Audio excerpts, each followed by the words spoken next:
কে আছেন কেমন? আছি, ভালো আছি ভাই। কাশিম ভাই, ওই যে আমি যে এনজিওতে চাকরি করি না, সেই এনজিও একটা প্রজেক্ট হাতে এনেছেন, মানে নারীদের শিক্ষার ব্যাপারে, যারা মেট্রিক ফেল আর কি মেট্রিক পাস করে নাই অথবা অল্প শিক্ষা, হ্যাঁ গো একটা শিক্ষার আয়োজন করবে। মানে আমাদের মূল স্লোগান হইতে যাইয়া শিক্ষার আলো ঘরে ঘরে জ্বালো। ঠিক আছে, জ্বালান, কিন্তু কি কাহিনী কি সেটা একটু জলদি বলেন, না তো ব্যাখ্যাটা করে কি করতে হইব? করতে বলতে মানে আপনার বাসায় তো দুইজন ভদ্র মহিলা আছে, মানে এক হইছে আপনার আম্মাই মানে কাকি আম্মাই, আর হইছে আপনার বউ মানে ভাবি। হ্যাঁ গো, দুইজনের নামটা ঠুকান, আমি একটু নোট করে লই যাবো।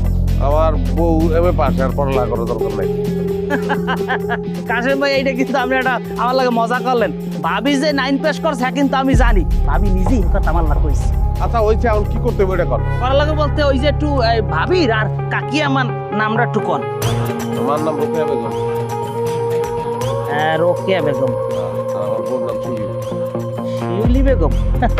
মাশাআল্লাহ, শিউলি নাম কিন্তু খুবই সুন্দর। আমার শিউলি ফুল খুবই পছন্দ, বুঝছেন?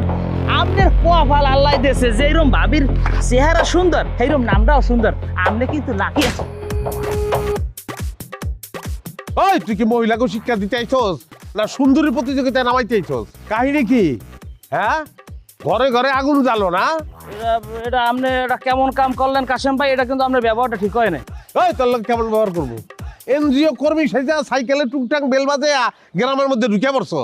হ্যাঁ, তারপর সুন্দরী মেয়ে খুঁজে বেড়াও, তারপর তার সুন্দর কও, নাইস অ্যান্ড অ্যাট্রাকটিভ কও, পরকীয়ার ধান্দা। কাশেম ভাই, এটা কিন্তু আপনার কাজটা ঠিক করেন নাই। আমি এই বরিশালতে আইছি আমি এনজিওতে চাকরি করি, আমার বাড়ি বউ আছে, গুরুকার আছে। আপনি হুদয় দিয়ে আমার নামে একটা বেলাম দিলেন, আমি কি খারাপ লোক? তুই তো আসল প্লেয়ার রে, তখন মতন মানুষই আসল প্লেয়ার। হ্যাঁ, তোরা বউ বাড়িতে থুইয়া হস, হ্যাঁ তোরাই তো আকামগুলি করস, পরকীয়ার ধান্দা তোরাই করস। তোর কি দিয়ে পিটাবো খেলা? ওকে ওকে ওকে ওকে ওকে ওকে ওকে ওকে